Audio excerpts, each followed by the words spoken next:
So the situation of the water situation in China is indeed a serious matter, and it has been a serious matter since a long time because the environment in China is structurally fragile. China hosts 20% of the world population and 7% of arable land available in the world, so the demographic pressure is extremely strong. And on top of that was added the intensity of urbanization and industrialization, who of course brought a lot of pollution and very intensive water usage in cities as well as in agriculture. So for many years this situation was ignored or not very well recognized by the public, but quite early on the Chinese government and authorities have taken measures to address this issue, in particular with a water law and a more general environmental law.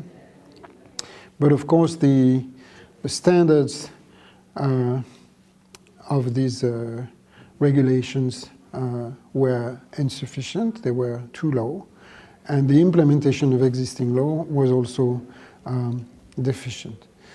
So now things have changed rather drastically, I would say, because the government has taken this issue much more seriously. Water has become a very serious public health issue in China, and therefore the legislation have been revised, and most of all the political will of the government has become much stronger to tackle the issue as much as possible.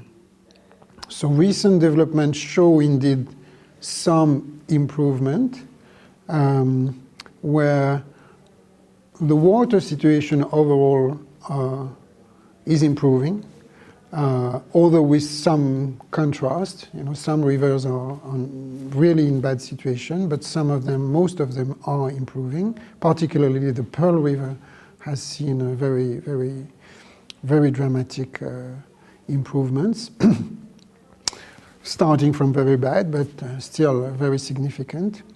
But what is, I understand, more preoccupying and still preoccupying is the groundwater, the aquifers and the groundwater, which will take a long time and are in serious situation.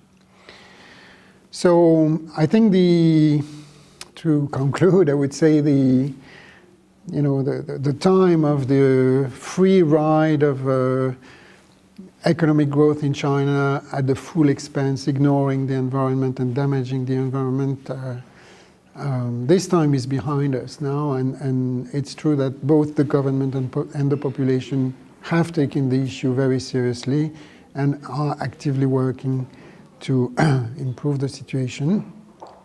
And the mobilization and the concern of the population is an important aspect of this development and should help to improve the situation in the future.